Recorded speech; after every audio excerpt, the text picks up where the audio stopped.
Goeiemôre almal, wees gegroet in die wonderlike naam van Jesus op hierdie geseënde Dinsdagoggend en baie dankie vir die voorreg wat ek het om met julle 'n stukkie sielskos te kan deel.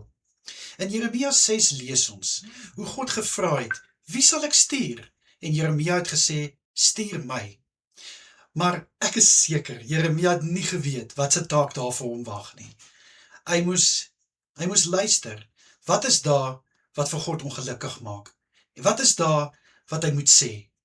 En weet jy, kind van God, baie keer dink ek, ons sê baie vinnig ja, maar wanneer het kom by die taak, dan is ons van, moes ek ja gesê het of moes ek nie ja gesê het nie.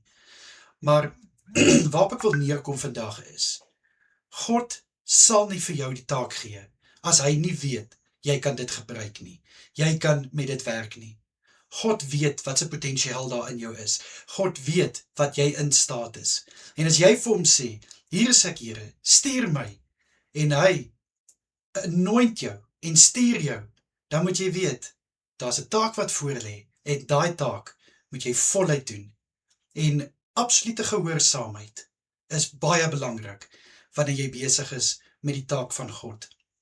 Kind van God, die Here wil eintlik elkeen van ons gebruik. En jy voel dalk miskien, maar ek is nie goed genoeg nie. Maar ek is te jonk, ek is te oud. Kan ek nou vir jou sê, as God jou wil gebruik, dan gaan ouderdom nie vir hom saak maak nie. Dit gaan hom nie pla nie. Hoe gekwalifiseerd jy is, dit gaan ook nie vir God tel nie. Want die mooi sê ding in Engels, God doesn't call the qualified, he qualifies the called.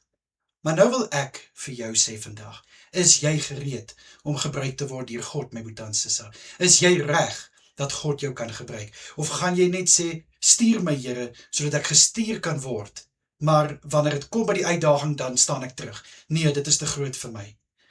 Wees seker in jou hart, jy is absoluut reg om gebruik te word deur God. Want God wil jou gebruik, my boetie en sissa. Daar's soveel wat God vir jou instoor het, soveel planne wat hy vir jou het. Hy wil net hê, jy moet met 'n opregte hart en met volmoed vir hom sê, Here, ek is gereed, stuur my. Kom ek bid vir ons. Vader, baie dankie, dat U elkeen van ons wil gebruik. Liewe Here, dat daar vir elkeen van ons 'n plek is om gebruik te word. Ek bid in U kosbare naam, Here, dat ons nie net 'n punt sal wil bewys wanneer ons sê, stuur my Here nie, maar dat ons absoluut gereed sal wees van wat 'n taak daar ook al vir ons voor lê, wat daar ook al is, wat ons moet doen. Asseblief, liewe Vader, in U kosbare naam is dit vanoggend my gebed. Amen en amen. My boetie en sissa, julle moet 'n wonderlike dag verder hê. Kyk asseblief mooi na julleself en natuurlik as dit die Here se wil is, dan bring ek môre weer vir julle 'n stukkie sielskos. En 10-10-1 gaan ons dalk miskien aan oor hoe God jou gebruik en waar hy jou kan gebruik. Totsiens almal. Bye bye.